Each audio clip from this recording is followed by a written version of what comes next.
Эр дэвшигч Бямцогт мөн Ховд аймгийн Буянт сумын Цагаан бургас болон Нарийн гол багийн иргэдтэй уулзлаа. Иргэд ажлын байр олдохоо болж дипломтой ажилгүйчүүдийн тоо өссөн. Хоньны нэхий 300 төгрөгч хүрэхээ байсан. Ирсэн ногоо цагаан нь үнд хүрэхгүй байгаа талаар учирлаж байлаа.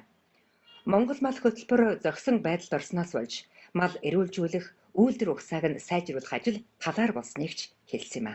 Орон сууцтай болох асуудал бол их хүндрэлтэй байлаа. Би сая бас хөөцөлтөж үзсэн байхгүй юу. Тэгсэн чинь малчид ерөөсө өдрөө орлохгүй учраас тэр орон сууцны нөгөө Непотогийн 5% хүүтэй зээлэнд хамрагдах чадваргүй гэж хэлж илээ. Би бүр 2-3 банкэр орж үзсэн. Мал эмнэлэг гэдэг мал эмнэлгийн үйлчлэгээ гэдэг юм байхгүй болээ. Энд тарилга туулга гэж юм байхгүй болоо, угаалга гэж юм байхгүй болоо. Одоо малчтай амьдралыг сайжруулаа гэдээ одоо яригдаад байна, яриад байна. Гэтэл малчтай амьдрал бол ерөнхийдөө л одоо доошоо унаад байна шүү дээ. Өдрөөс өдөр жилээс жилд. Яагаад вэ гэвэл одоо малын одоо ерөнхийдөө энэ бол одоо бүр доошоо буулаа. Бидний ноёдлогч л одоо овоо гаагүй эдэн цаасаар өгчээсэн мал одоо 60-70 төгрөг боллоо. 60-70 мянган төгрөг. Ноолор гэдэг бол одоо бас доош унлаа. Малын арьс ус бол одоо бүр 3 мянган төгрөг боллоо шүү дээ. Хойны одоо ноостой 300 төгрөг тий. Улс орон үр ширд баригдаж, эдийн засаг илгээрээ хэвтсэн хүнд хэцүү үед ардын намал хямралт байдлаас гаргаж чадна гэсэн иргэн олон байлаа.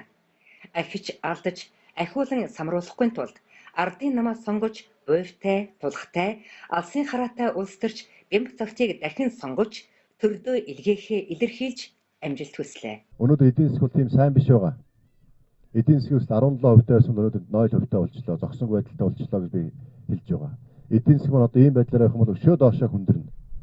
Энэ эдийн засгийн хүндрэл ард иргэдийн амьд бидэн дээр тулгамдна. Тийм болохоор өнөөдөр энэ хүндрэлээс гарц шийдлийг Монгол ардын нам мөрийн хөтөлбөртөө маш тодорхой тусалсан байгаа. Эхний ээлжинд бид нэр эдийн засгийн хүндрэл хямралыг зогсооноо. Өнөөдөр яагаад мал гарахгүй байгаа? Одоо Ховд аймагт яг өнөөдрийн байдлаар 4 сая мал бэлчиж байна.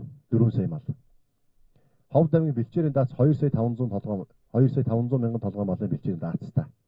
Сая 500 мянгаар хэтэрсэн байж байна. Хэрвээ бидний сая 500 мянган малаа үйлдвэр байгуулад, үйлдвэрийн аргаар дулааны аргаар боловсруулад консерв хийгээд Орос руу хятад руу гаргасан бол мал махны маань үнэ унахгүй байлаа.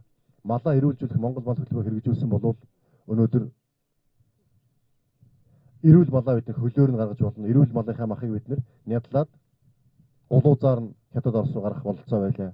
Харамсалтай нөгөө Монгол мал хөтөлбөр зогсноос ийм байдалтай болчихсон. Малын гаралтай түүхийдийг тийм боловсруулах үйлдвэртэй болъё. Малын гаралтай түүхийд нэмэгдэнэ. Мал махаа экспортод гаргая, малаа эрүүлжүүлье. Энэшин дагаад ард иргэдийн орлого нэмэгдэнэ. Орлого нэмэгдэхээр зээлээ төлчөөд ардталт нь мөнгө үлдэнэ. Мөнгөө банкнаас мөнгө зээлдэгвч банкнд мөнгө хадгалуулдаг хадгаламжтай болохын бодлогыг бид хэрэгжүүлнэ гэж үзэж байгаа.